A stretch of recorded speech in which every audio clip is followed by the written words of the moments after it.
Thank you very much for the introduction, and I'm very happy to receive the award. I'm very delighted to be invited here to give a talk at New York City. So I'm from Huang, so I'm from UC Irvine. Today I'm gonna talk about discovery of latent factors in high-dimensional data using tensor methods.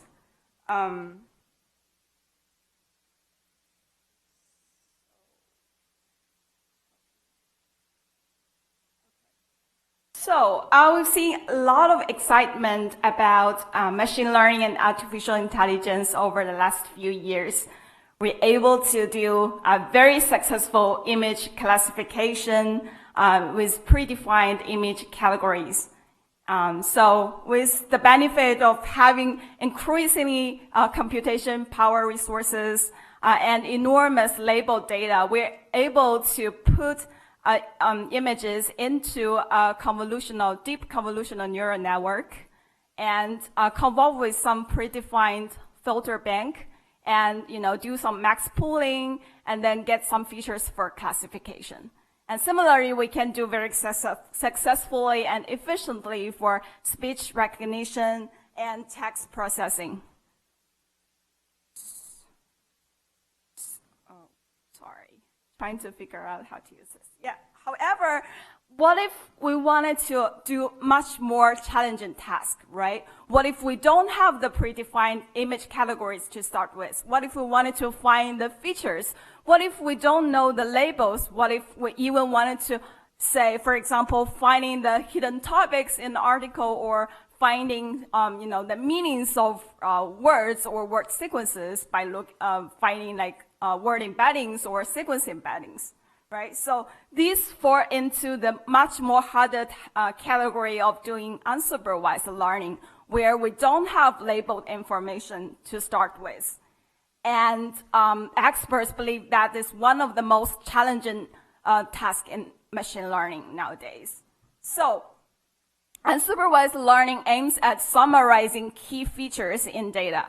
Right, so we know humans are really good at doing this because we accumulate general knowledge or common sense. But machines might not be so good at doing it right now, at least for now, right? So I also believe that unsupervised learning, trying to find the hidden process that drives the observation, is usually the foundation for successful supervised learning in a lot of real-world problems. And now the real question is, can we have the real AI? Can we have a machine that can do decent unsupervised learning, which is the foundation for successful supervised learning?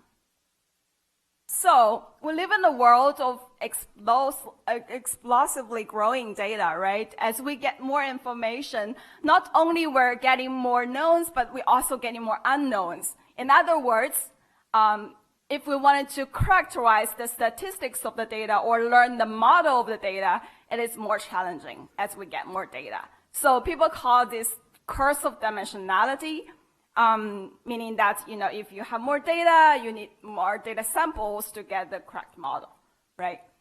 Luckily, what we usually are interested in, or how we can present the data in a low-dimensional representation, is usually what we are interested in, right? The use for information usually lies in a much more lower dimensional space. However, even finding this information is still very hard because it's like finding a needle in a haystack, and it's very challenging. So today I'm going to talk about a unified tensor framework, which has theoretical guarantees and also proved to be accurate and fast in a lot of real-world applications. So before we go to the technical details, let's just see how powerful tensor framework can be.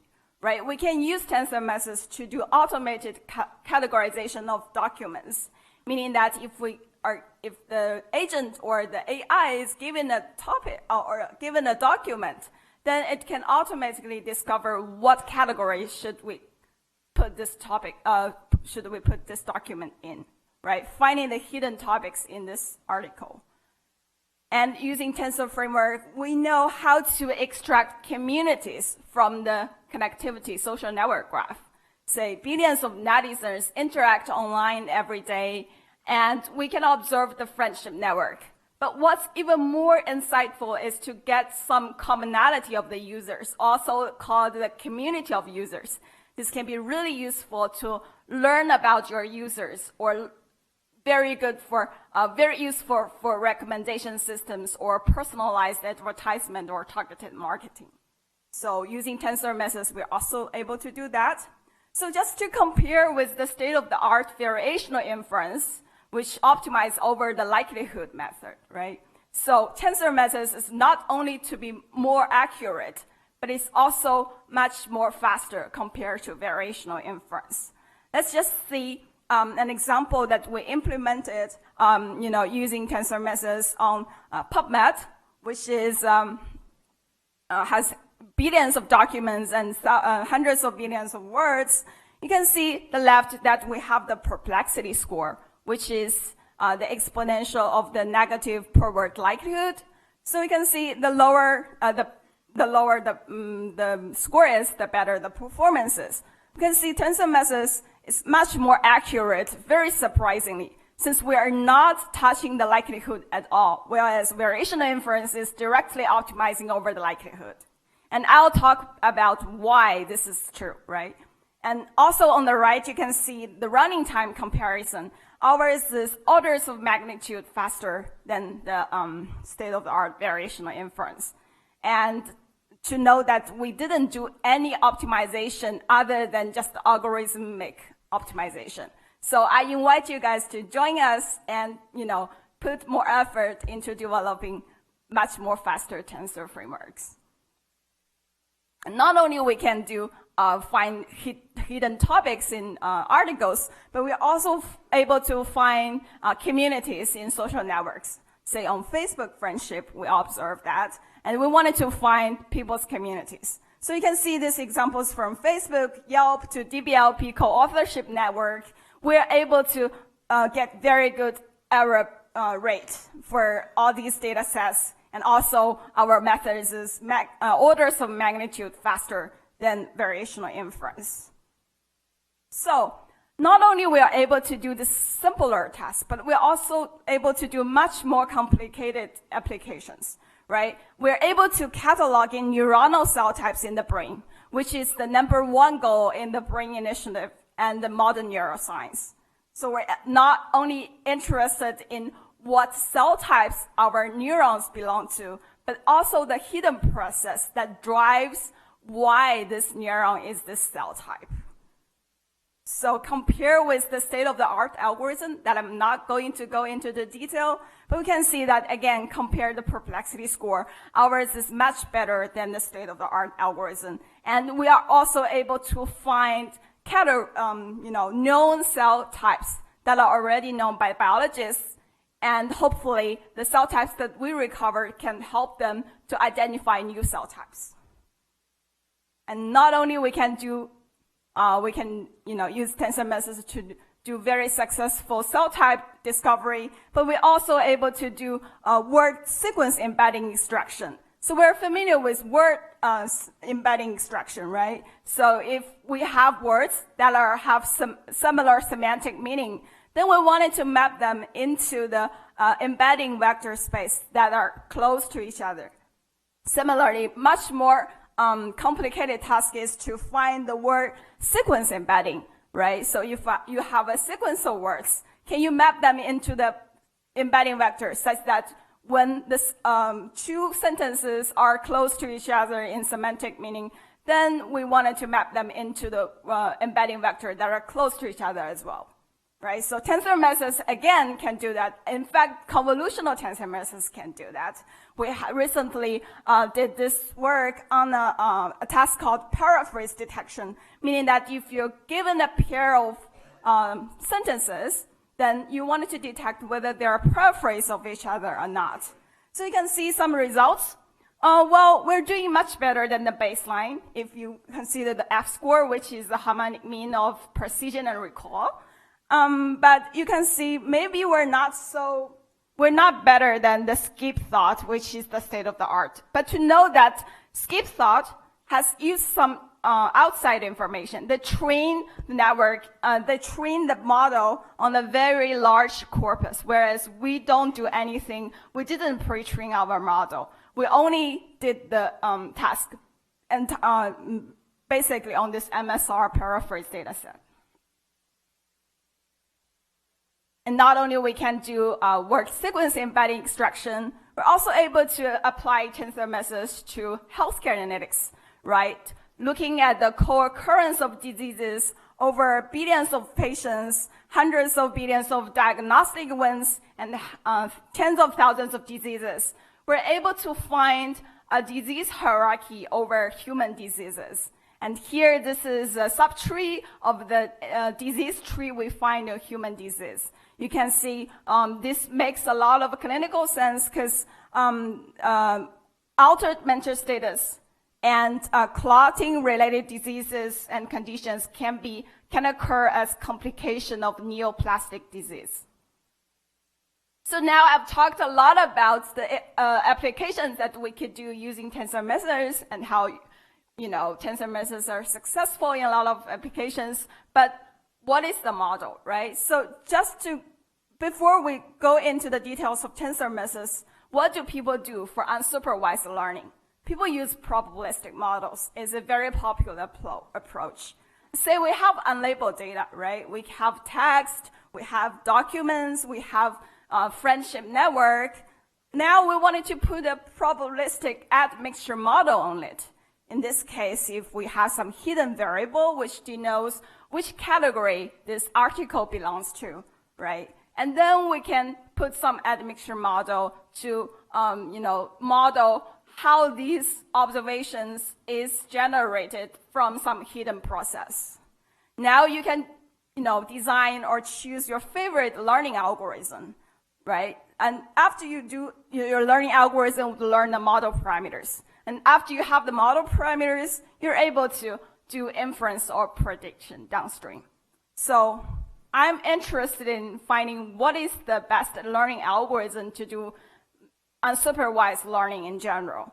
So we know MCMC or multi-color chain, Markov chain Monte Carlo approach is one of the most popular algorithms for learning this kind of probabilistic admixture model. So the basic idea is to do some random sampling. However, the mixing time can be exponential, and it's usually very slow. Now, if you think about the deterministic algorithm, whatever pops to your head might be likelihood-based methods, right? Like variational inference. However, the likelihoods are usually not tractable. And even if you do some approximation, the approximated likelihood can be still non-convex, and you can still stuck in some spurious local optimum. So our solution for these kind of challenges is to propose a unified tensor decomposition framework, which is not only guaranteed to converge to some global optimal, but it's also to be very fast, proven to be very fast. So here is the framework. We have unlabeled data again, we put a probabilistic admixture model on it, and then we have a tensor decomposition algorithm. What that means is that we're going to take some aggregation of the data, and then we decompose it. And then we know, if we prove the mathematical justification that these decompositions are going to be the model parameters that we look for. And now using these model parameters, you can again do downstream tasks like inference or prediction.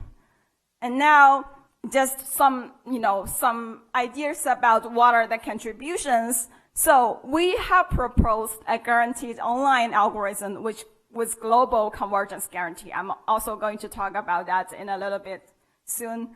And it's not only accurate, but it's also highly scalable, highly parallel, and we use some random projection techniques to make it even more fast, right? We also have released on my GitHub, you can find some CPU and GPU Spark libraries for doing tensor methods.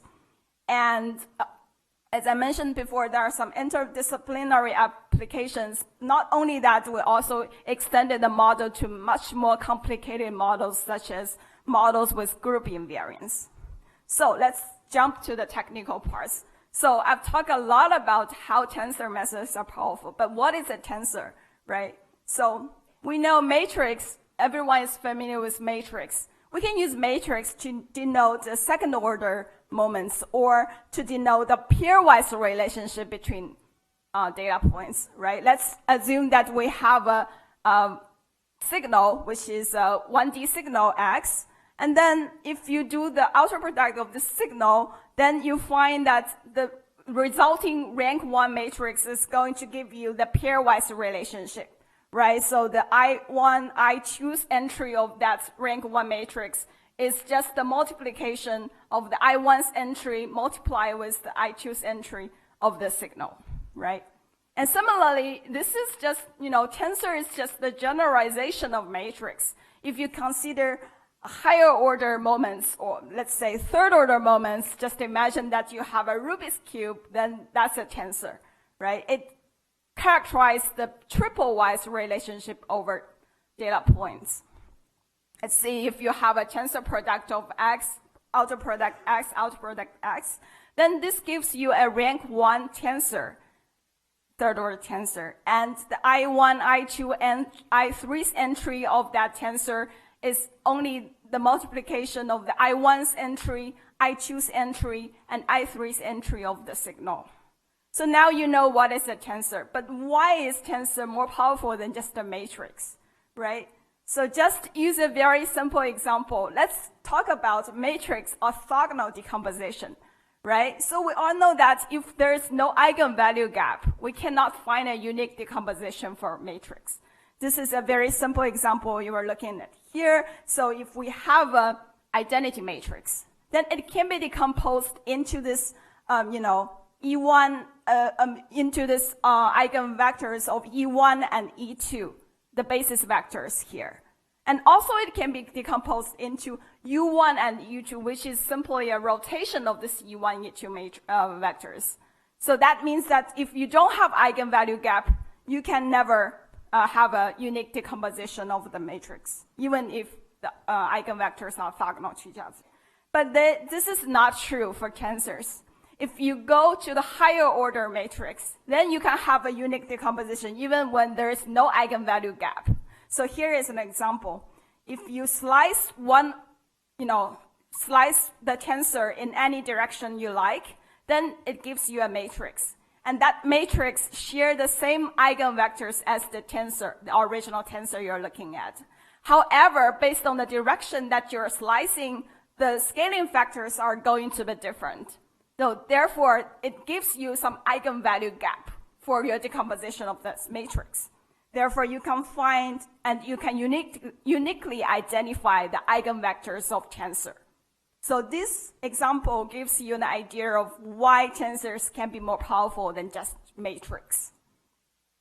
Right, I guess I'm almost running out of time, but I just wanted to give an example about how we can use tensors to solve LDA problems and even furthermore. Right, so let's talk about data aggregations and how that correlates or relates to model parameters. So we're familiar with LDA models, latent Dirichlet allocation, which is a popular model for back-of-words models to, the probabilistic topic models that we use to learn hidden topics for documents. Not only we're interested in the hidden topics, we're also interested in how we can, generate the documents that we observe from some hidden process. And our goal is then to find what that hidden process is, i.e. that is the model parameters that we're looking for, right? So let's see, we have a Dirichlet prior, and then for one document, we're going to sample from that Dirichlet prior and get to know what are the topics that this article is going to talk about. And then how we generate this article is very simple. Once we identified the topic that my word is going to talk about, I'm going to have another random distribution as the pink here, the pink distribution here, which denotes under topic pink, what am I going to generate? What words am I going to generate? What's the probability of generating word campus under topic pink. And similarly, you can have another random distribution for other topics, right? So let's say we have pink and blue and yellow topics, then we stack them together, and this is the topic word matrix that we're looking for. And our goal is to estimate that. Now, this topic word matrix gives you an idea of what's the probability of generating one word given a topic. And now we're going to make a very mild assumption that these topic word columns are going to be linear independent. This makes a lot of sense because if they're not linear independent, then that means that these two topics are not distinguishable, and we have no hope to distinguish them or identify them. Now, so we use the inverse method of moments. What that means is, like, give an example of how you wanted to estimate a Gaussian, right? So you know that to estimate a Gaussian, you can completely characterize it by identify the mean and the variance of the Gaussian. And similarly, what can we do to identify LDA, this more complicated model, right? So let's look at just the first order data moment, which is the occurrence of words across the top document collection. And this gives you actually the frequency vector you can see here on the left. And it turns out this frequency vector is exactly the linear combinations of the columns of the topic word table that we are looking for. And now the question is, can we have a unique decomposition of the frequency vector and then identify the columns of the topic word table? And unfortunately, we all know that there is no unique decomposition of vectors. So there is no hope by looking at the first order moments. But what if we go higher order moments? Let's say we look at the matrix, which is essentially the modified co-occurrence of word pairs. And that gives us more information about the co-occurrence of word pairs. And, we also average over the document collection. Now, this, again, gives you a very nice decomposition because that matrix is going to be some, linear combination, summation of the rank 1 matrices, and each rank 1 matrix is going to be an outer product of one column of that topic word table. And now the question is, can you find a unique decomposition by looking at this M2 matrix? Unfortunately, the answer is still no, because matrix decomposition can only recover a subspace of the data, but not exactly the actual model. You can find other decompositions, which is, again, this M2 matrix, but it's not necessarily the model that you're looking for. So just to very quickly wrap up, however, using M2 matrix, you are able to find a W matrix, right? A projection matrix, which projects your data onto an orthogonal space. And that, although there are so many W's that you can find, but you only wanted to identify one of them. And remember that you use that W. Once you have that W matrix, you project that with your data to get a more compact tensor, while you can find using the tensor, this is essentially the modified co-occurrence of word triples in the documents. And now that tensor can be decomposed into this linear combination of these orthogonal columns, as I denoted there, right? So such that these columns are orthogonal to each other. So as I showed you before, tensor methods can give you a unique orthogonal decomposition. Therefore, you can find a unique decomposition for tensors. And then if you project back with this W inverse, you can get the original model parameters that you're looking for. And now the takeaway message is that you can use matrix and tensor decomposition to learn the topic models with guarantees. And similarly, we're also able to use that for learning community models, but let's just skip this for now because we are running out of time. But I wanted to just emphasize one thing before wrapping up, because I told you that tensor methods or doing tensor decomposition gives you the correct model. I told you the model is uniquely identifiable, but how do we identify it? It's still unknown, right? So the problem essentially boils down to how do we find those components? This is a non-convex optimization problem, unfortunately. However, we are able to find an objective function, which is very non-trivial to find, but that objective function has equivalent local optimals. So that means that once we converge to any of the local optimal, we're then reached at a global optimal. And this is very nice. But now the question is that we still have to escape from the saddle points. A saddle point is nothing but a point where you cannot, although it's a stationary point where there is a zero gradient, but still you cannot, that's not a local optimal, right? So how are we going to do that? Can we use first order methods to escape from those saddle points? And the answer is yes, as long as we make a very mild assumption that these saddle points are non-degenerate saddle points, meaning that there is always a direction which is essentially the negative direction of the hessian of that point, and we can use a very simple stochastic gradient descent to escape from that saddle point. And essentially, this is a theorem saying that for a smooth function with a with non-degenerate saddle point, we are able to use a noisy stochastic gradient descent, and essentially we can converge to a local minimum, right? So now I also told you that we have equivalent local minimum. That means we can converge to a global minimum.